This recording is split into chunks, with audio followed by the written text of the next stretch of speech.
Hello everyone, আজকে আমরা decimal to any other number সিস্টেমের কনভার্সন দেখব। একটা এক্সাম্পল যদি আমরা বলি, একটা ডেসিমেল নাম্বার 442.512, এটা একটা ডেসিমেল নাম্বার যার বেস হচ্ছে 10। তাহলে এই ডেসিমেল নাম্বারকে আমি যদি বাইনারিতে কনভার্ট করতে চাই, বাইনারি একটা নাম্বার আসবে তার বেস 2, অথবা যদি আমি অক্টালে কনভার্ট করতে চাই তার বেস 8, অথবা যদি আমি হেক্সাডেসিমেলে কনভার্ট করতে চাই তাহলে তার বেস 16। তাহলে এখানে আমাদের যেটা বলা হয়েছে, ডেসিমালকে যদি আমরা অন্য যে কোনো নাম্বার সিস্টেমে কনভার্ট করতে চাই তাহলে যে বেস হবে সেই বেস আরকে আমরা কি করব, এই ইন্টিজার পার্টকে ডিভাইড করব, বেস দিয়ে ইন্টিজার পার্টকে ডিভাইড করব। অ্যান্ড যে ফ্র্যাকশনাল পার্ট যেটা থাকবে পয়েন্টের পর যেটা আছে 0.12 0.512 যেটা আছে, এটাকে আমরা কি করব, বেস দিয়ে, বেস যদি আমাদের আর হয় সেটা আরকে আমরা মাল্টিপ্লাই করব আর ইন্টিজার পার্টকে ডিভাইড করব। তাহলে এখন আমরা দেখি ডেসিমাল টু বাইনারিতে কনভার্ট করব। একটা এক্সাম্পল আমরা নিই, একটা নাম্বার 28, একটা নাম্বার আমরা নিচ্ছি 28.8125। তো এটা একটা আমাদের কি ডেসিমাল নাম্বার। এই ডেসিমাল নাম্বারকে আমরা কি করব, বাইনারিতে কনভার্ট করব। তাহলে বাইনারির আমাদের বেস আমরা জানি, বাইনারি বেস আর ইজিক্যাল টু তাহলে কি বাইনারি বেস 2। তাহলে আমরা এখানে কনভার্ট করব। তাহলে ইন্টিজার পার্ট কি আছে, এই যে নাম্বারটা আছে এর ইন্টিজার পার্ট কি 28। তাহলে 28কে আমরা কি করব, বেস আর দিয়ে ডিভাইড করব, আর এখানে 2, তাহলে এখানে 2 দিয়ে ডিভাইড করলে আমরা এখানে কি লিখব, আমরা এখানে কোশ্চেন বা ভাগফলটা আমরা এখানে লিখব। তাহলে এখানে কি হবে 1/4, তারপর এখানে কি থাকবে, রিমাইন্ডার যেটা থাকবে, রিমাইন্ডার বা ভাগশেষ যেটা থাকবে সেটা হচ্ছে কি 0। 28কে 2 দিয়ে ডিভাইড করলে আমরা এখানে কোশ্চেন পাবো 14, আর রিমাইন্ডার বা ভাগশেষ আমরা পাবো এখানে 0। নেক্সট আবার একই রকমভাবে 2 দিয়ে আবার ডিভাইড করব, 2 দিয়ে ডিভাইড করলে আমরা পাবো 7, রিমাইন্ডার কিছু থাকবে না 0। আবার 2 দিয়ে ডিভাইড করব, 2 দিয়ে ডিভাইড করলে আমরা 3 পাবো অ্যান্ড রিমাইন্ডার 1 পাবো। নেক্সট আবার 2 দিয়ে আমরা ডিভাইড করব, 2 দিয়ে ডিভাইড করলে এখানে 1, রিমাইন্ডার 1 পাবো। এরপরে দেখো এখানে যেহেতু 1 আছে, এরপরে আমরা 2 দিয়ে একে ডিভাইড করতে পারবো না, কারণ 1 এর ভ্যালু 2 এর থেকে ছোট, তাহলে আর আমরা ডিভাইড করতে পারবো না। এখন আমাদের এই প্রসেসটা এখানে আমাদের থেমে যেতে হবে। তাহলে আমরা যেটা পেলাম সেটা আমরা এবারে কি লিখব, এইভাবে নিচ থেকে ওপর পর্যন্ত, মানে হচ্ছে 1111100। তাহলে 28 বেস 10, 28কে যদি শুধু আমরা বাইনারিতে কনভার্ট করি তাহলে এটা পাবো আমরা 111 কেন পাচ্ছি, 1111100, নিচের 1টাকেও আমাদের নিতে হবে। তাহলে নিচ থেকে ওপরে আমরা যাব, বেস 2। তাহলে এটা হচ্ছে 28 ডেসিমেলের বাইনারি কনভার্সন, দিস ওয়ান। এরপরে পড়ে থাকলো আমাদের ফ্র্যাকশনাল ডেসিমাল যেটা আছে 0.8125। এটা ফ্র্যাকশনাল পার্ট, আমরা বলেছি ফ্র্যাকশনাল পার্টকে আমরা কি করব, মাল্টিপ্লাই করব বাই আর। এখানে আর হচ্ছে 2, তাহলে আমরা একে মাল্টিপ্লাই করব। মাল্টিপ্লাই যদি আমরা করি, আমরা এখানে একটু করি, তাহলে কি করব, 0.8125 একে আমরা মাল্টিপ্লাই করব কি দিয়ে, রেডিক্স বা বেস আর দিয়ে, এখানে আর 2। তাহলে এখানে যদি এটাকে মাল্টিপ্লাই করি আমরা, এটা কি আসবে, এটা আসবে 1.625। এই 1.625 যেটা এলো, এখান থেকে আমরা কি নেব, শুধুমাত্র ইন্টিজার পার্টটা, পয়েন্টের লেফট হ্যান্ড সাইডে যেটা থাকবে সেই পার্টটাকে আমরা নিলাম। নেক্সট পড়ে থাকলো কোনটা, 0.625, আবার 2 দিয়ে মাল্টিপ্লাই করব, 2 দিয়ে মাল্টিপ্লাই করতে আমাদের আসবে 1.25। তাহলে পয়েন্টের সামনে ইন্টিজার পার্টটাকে আমরা আবার নিলাম। নেক্সট 25, একে আমরা 2 দিয়ে মাল্টিপ্লাই করলাম, তাহলে হবে 0.50। তাহলে দেখো এখন পয়েন্টের আগে আমাদের যেটা আছে, পয়েন্টের আগে আছে 0, তার মানে আমরা এখানে কি লিখবো, 0 লিখবো। নেক্সট যেটা হবে যে 5.0 ইন্টু 0.50 ইন্টু 2, এটা আসছে 1.0। তাহলে 1.0 মানে এখানে আমরা ইন্টিজার পার্টটা লিখবো 1। নেক্সট 0 আছে, তাহলে এখন 0 এখন যেহেতু আছে, 0কে 2 দিয়ে মাল্টিপ্লাই করলে অলওয়েজ 0 আসবে, এরপরে সব 0 থাকবে। তাহলে যতক্ষণ না পর্যন্ত আমরা 0 পাচ্ছি আমরা মাল্টিপ্লাই করে যাব। এবারে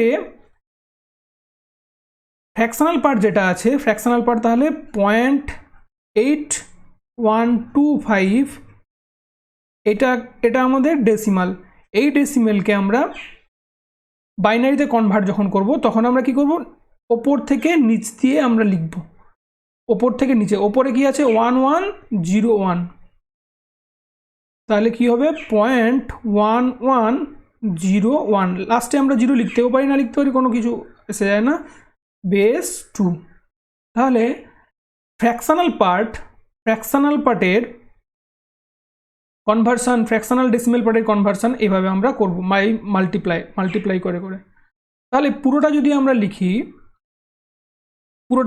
লিখি তাহলে কি পাবো আমরা, 28.8125 বেস 10 ইজ ইকুয়াল টু 1100 এটা 1101 বেস 2।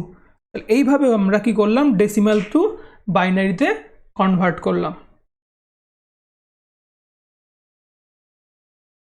নেক্সট আমরা ডিসকাশন করব decimal two octal number conversion.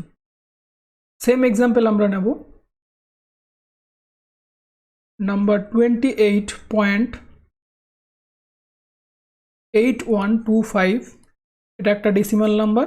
এই ডেসিমাল নাম্বারকে আমরা কনভার্ট করব অক্টালে। তাহলে অক্টালের বেস আমরা জানি, অক্টালের বেস r = 8 অথবা রেডিক্স = 8। তাহলে এটাকে আমরা কনভার্ট করব অক্টালে। Procedure same procedure. Integer part কি 28, তাহলে 28কে আমরা বেস দিয়ে ডিভাইড করব, যাকে কনভার্সন করব তার বেস দিয়ে ডিভাইড করব। তাহলে ডিভাইড করলে আমরা এখানে কি পাবো, 3 পাবো এখানে, আর রিমাইন্ডার 4 পাবো। এরপরে আর ভাগ করা যাবে না বা ডিভাইড করা যাবে না, কারণ 3 ইজ লেস দেন 8। দেয়ারফোর আমরা এখানে কি লিখব, নিচ থেকে ওপরে যাব। ইন্টিজার পার্ট যখন করব তখন নিচ থেকে ওপরে, যখন ডিভাইড করব নিচ থেকে ওপরে যাব। তাহলে 28 base 10 is equal to 34 base 8। তাহলে যেটা ইন্টিজার ডেসিমালে 28, সেটা অক্টালে 34 বেস 8। এরপরে আমরা কি করব, ফ্র্যাকশনাল পার্ট। তাহলে ফ্র্যাকশনাল পার্ট আমরা জানি, ফ্র্যাকশনাল পার্ট করতে গেলে আমাদের কি করতে হবে, মাল্টিপ্লাই করতে হবে বেস দিয়ে। তাহলে ফ্র্যাকশনাল পার্ট 0.8125 ইন্টু কি বেস 8, তাহলে 8 দিয়ে আমরা মাল্টিপ্লাই করব। তাহলে 8 দিয়ে আমরা যদি মাল্টিপ্লাই করি, এটা আসবে কি 6.50 আসবে। তাহলে পয়েন্টের আগে ইন্টিজার যেটা থাকবে, ইন্টিজার পার্টটাকে আমরা নেব 6। ওকে, তাহলে রিমেনিং কি থাকলো 0.50কে আবার 8 দিয়ে মাল্টিপ্লাই করব। কতক্ষণ পর্যন্ত মাল্টিপ্লাই করব, যতক্ষণ না পর্যন্ত আমরা 0 পাই। তাহলে এটা আসবে 4.00, তাহলে পয়েন্টের আগে 4 আছে। নেক্সট আমাদের দেখো এখানে 0 আছে, তাহলে 0-র সঙ্গে যদি আমরা 8 দিয়ে মাল্টিপ্লাই করি তাহলে 0ই আসবে, পরেরগুলো 0 আসবে, তাহলে আমাদের এখানেই শেষ। তাহলে এখন আমরা যেটা লিখব ফ্র্যাকশনাল পার্ট, সেটা হবে কি ওপর থেকে নিচে হবে। তাহলে 0.8125 যার base 10 is equal to 64 base 0.64 হবে, 0.64 বেস 8। তাহলে পুরোটা যদি আমরা লিখি 28.8125 base 10 is equal to 34.64 base 8। তাহলে আমাদের এটা ডেসিমাল টু অক্টালে কনভার্সন হলো। এবার আমরা টেবিল থেকে একটা দেখে নিতে পারি যে 28-এর অ্যাকচুয়ালি অক্টালটা কত। আমরা আগের দিন ডিসকাশন করেছিলাম, এই টেবিল আছে, টেবিলে দেখো 28 তার করেসপন্ডিং বাইনারি দেওয়া আছে আর করেসপন্ডিং অক্টাল দেওয়া আছে। দেখো অক্টাল দেখো 34, আমাদের বেরিয়েছিল 34। ওকে, তাহলে এইভাবে আমাদের যে কোনো নাম্বার সিস্টেম আমরা যখন দেব তখন আমাদের এইভাবে কনভার্সন করতে হবে।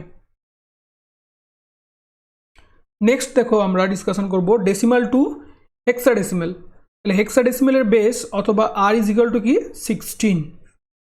তাহলে একই নাম্বার আমরা 28.8125 বেস 10 একে আমরা কি করব, হেক্সাডেসিমালে কনভার্ট করব।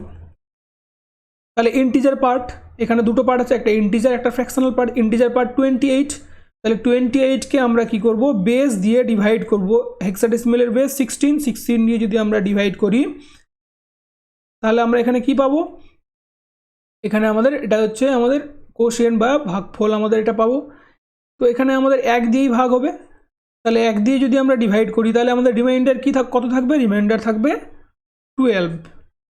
এবারে দেখো হেক্সাডেসিমালে 12 কি, আমরা জানি হেক্সাডেসিমালে 10 ইজ ইকুইভ্যালেন্ট টু এ, তাহলে 12 কত হয়, 12 is equivalent to B C, 12 হচ্ছে সি। তাহলে এটা হচ্ছে কি বেসিক্যালি এটাকে আমরা সি লিখব, যেহেতু আমরা হেক্সাডেসিমালে করছি, হেক্সাডেসিমালে 12 বলে কিছু নেই, সি। তাহলে এবারে আমরা লিখবো তাহলে কি, তাহলে 28 বেস 10 একে যদি আমরা হেক্সাডেসিমালে কনভার্ট করি তাহলে এটা হবে কি 1C বেস 16। এরপরে আমরা ফ্র্যাকশনাল পার্ট করব। ফ্র্যাকশনাল পার্ট 0.8125 একে আমরা মাল্টিপ্লাই করব 16 দিয়ে যদি আমরা মাল্টিপ্লাই করি তাহলে এটা কত আসবে, এটা আসবে 13.0। তাহলে আমরা কি লিখবো, এবারে ইন্টিজার পার্টটা লিখবো 13 মানে 13 is equivalent two D, 13 is equivalent two D in hexadecimal. Next হবে কি 13-এর পরে এখানে ফ্র্যাকশনাল পার্ট কি আছে, 0 আছে, তাহলে 0-র সঙ্গে যদি আমরা 16 দিয়ে মাল্টিপ্লাই করি অলওয়েজ 0 আসবে। তাহলে আমাদের এই যে পার্টটা থাকলো এই পার্টের আমাদের 0.8125 এটার আমাদের হেক্সাডেসিমাল যদি আমরা করি অনলি .d হলো, এটা হেক্সাডেসিমাল। তাহলে পুরোটা যদি আমরা লিখি তাহলে এটা কি আসবে 28.8125 বেস 10 ডেসিমাল, এটা ডেসিমাল পুরোটা, is equal to 1C.d base 16। এভাবে আমরা ডেসিমাল টু হেক্সাডেসিমালের কনভার্সন দেখলাম।